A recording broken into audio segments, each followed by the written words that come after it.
Very natural, easy motion. So the same can be said for what we call heel up, which is the same idea. We lift and drop. Okay, so you see people sit around, do. And all you're doing is lifting the back of your foot, letting your ankle relax. Notice again, you can hear the weight of my foot. Notice here, you don't hear any sound. Why? Because I'm placing my foot down.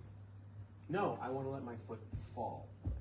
Really want to see a leg is a very heavy thing. If you try to lift your leg, it takes some energy to lift your leg, right? So here's this.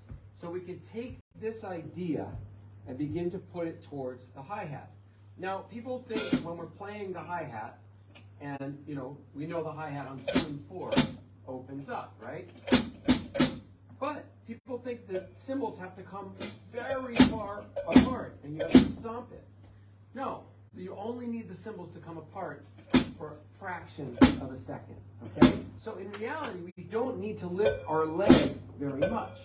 Now, watch. If I do the same idea where I do this, but now I just let my toe come off the ground, right? I relax my ankle and I just let my toe happen to come off the ground instead of it doesn't come off the ground, now it comes off the ground. You see the difference? You see how long my toe is off the ground? Less than half a second, right? Milliseconds. That's the only time that my foot is in the air, okay? Otherwise, I drop. Weight of my leg, I drop, okay? Now, we want our motions to be legato, right? So how do we do that? Well, what we can do is we can move our foot through a pivot. Again, we think of the ball of the foot here, and we just swivel our foot on the ball of the foot. We can make our motion much longer. And then at the very top, we lift and let it drop. Do you see how my toe comes off the ground for 1 second? And I'm just pivoting back and forth. The only thing really that's moving is my heel. In front of my foot really doesn't do anything. And I'm just lifting that leg enough that the weight of my leg falling front to back will bring this down and give me a really big sound. Okay? Now, why do we want a big sound out of the hi-hat? If you listen to any jazz recordings, Miles Davis, Art Blakey, anything sort of from the 1940s and 50s on, the hi-hat on 2 and 4 is always loud, okay? But back in the 40s and 50s, they only had maybe 1 microphone or 2 microphones on the drum set. Hi. You're supposed to be staying awake by standing up. They only had 1 or 2 microphones on the drum set. So the idea was, remember this morning we did this with the snapping, right? And what did we want our arm to do? We wanted it to be heavy. Why? Because if it falls, if we throw it up and allow it to fall, we have a big, wide pocket, okay? Everybody wants a big, wide pocket. If we let the leg fall this way, if we let this leg fall frontwards, it's going to be big. It's going to have a natural big sound. Just like here, this versus that. Huge difference, right? Easy, effortless, right? When you were just doing this exercise, it felt easy, right? You weren't working hard. So the same goes for the hi-hat, that we come up. When we come up, we simply lift our leg and feel like I'm going to come around and put my hand here and just give you a little bit of a lift. When you give a little lift, the whole leg falls. And now what do you get? You get a really big hi-hat.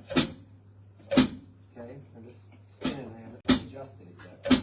So 1, 2, 3, 4. 1, 2, 3, 4. So you see how I'm pivoting over the ball of my foot? The leg is going, the heel is moving from side to side, and then I drop. And I'm letting the weight of my leg fall.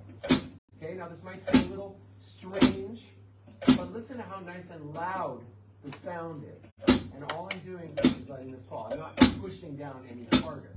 In fact, I'm not pushing at all. I'm lifting and allowing my leg to drop. One up, drop, up, drop, up, up, drop. Okay? Now, the thing is, look at my body for a second. If I lift my legs the way I'm telling you guys to lift my leg, is my body move at all? Am I thrown off balance at all? No, this is like the oak tree we were talking about. No motion at all. If I lift my toes and my whole foot up, notice what happens to my body. I have to move my body because now I have to counteract the fact that I lifted this way. So if I lift from here, I'm perfectly balanced. I can even lift my legs pretty high off the ground that way. As soon as I lift my toes, I now have to use my body. There's no easy way to do that. I have to balance with my body. You can see my body move. So when I watch you guys do this, I'm going to be watching your bodies and just making sure that there's no movement at all. Right? See how balanced and easy I am? Again, this is going to take you a little while to learn or to keep working on, those of you who started on it in previous years or in previous lessons. But the idea is if you can really feel this, you're going to get this huge sound. And now we're going to combine these two motions, right? So 1, 2, 3. 1, 2, 3, 4. This is horrible.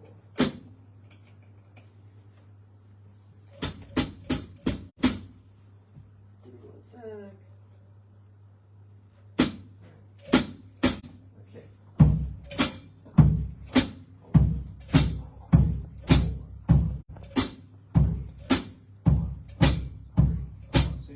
Like this is very relaxed, and this is underneath.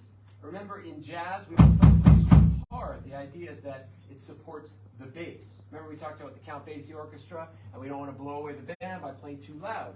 So if I have the bass going dum dum dum dum, this underneath. Dum, dum, dum, dum. People used to say, I used to know the famous swing drummer Louis Bellson. Louis was a good friend of mine. And he would always say, in a jazz or swing situation, the bass drum should be felt and not heard. And by felt, what he meant is you should be able to feel the air 20 feet away, right? Feel the air, but not hear a big loud sound. So between the bass and the bass drum and the guitar, right? Freddie Green, Count Basie's guitar player, all he played was rhythm. Zoop, zoop, zoop, zoop. It doesn't sound like a bass drum and a guitar and a bass. It sounds like one thing. That's hitting you. So that still holds true today. If you're playing a big band or you're playing with a quartet, a combo, whatever. So when you combine these motions, a 3, a 1, a 2, a 3, a 4, a 1, up, up, up, up, up. Now notice they both fall together. Okay? You see that? No flamming. They come together. Because if we time the up, then the down is for free and everything is just falling at the rate of gravity. See that? How nice and connected that is. Okay, so you guys ready to try this hi-hat thing?